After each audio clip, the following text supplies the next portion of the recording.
Alice Coltrane by Ignacio Worthy-Stewart. About Alice Coltrane. Born in Detroit, Michigan in 1937 to Salone and Annie McLeod, Alice was the fifth of 6 children. Her interest in music blossomed in early childhood. By the age of 9, she played organ during services at Mount Olive Baptist Church.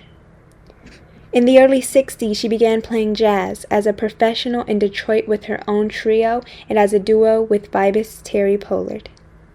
Alice would collaborate and perform with Kenny Clark, Kenny Burrell, Ornette Coleman, Pharoah Sanders, Charlie Haydon, Roy Haynes, Jack DeJohnette, and Carlos Santana. Many people are unaware that she replaced McCoy Tyner as pianist with the John Coltrane Quartet, and continued to play and record with the band until John's death in 1967. Alice's interest in gospel, classical, and jazz music led to the creation of her own innovative style. Her talents expressed more fully when she became a solo recording artist. Alice and John Coltrane married in 1965. Together they embarked on a deeply spiritual journey of musical exploration and forged a new genre of musical expression. After John's passing, Alice was left to raise their 4 small children, Michelle, John Jr., Ravi, and Oran. Around the late 60s, Alice entered into the most significant time of her life. As a seeker of spiritual truth, she spent focused time in isolation, fasting, praying, and meditating. In 1970, she met a guru, Swami Satchidananda. She traveled to India and was divinely called to God's service. Alice dedicated her life to God and became known as Tirya Satyanada.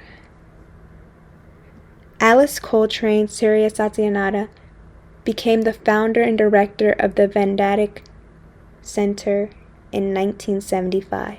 And later established a spiritual community in the Santa Monica Mountains of California. She would orate discourses and play organ to lead the members in devotional song for Sunday service. How Alice Coltrane's music relates to contemplative practice.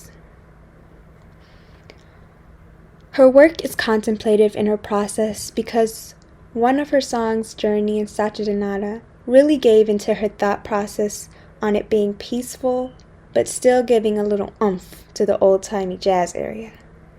She wanted to convey the journey of her spirit, and it really conveyed that. Especially at the end where it felt like a dream, like a premonition of what should come and you just let it come to you. Her work is contemplative to the listener because it helps you think. The hymn is mellow and it makes you think about anything and everything. It makes you think about life and love and the good and the bad and anything in between. My response to Alice Coltrane's music.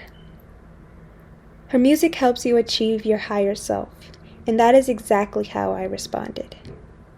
I thought about everything, in order, not in order. I thought about home, I thought about food.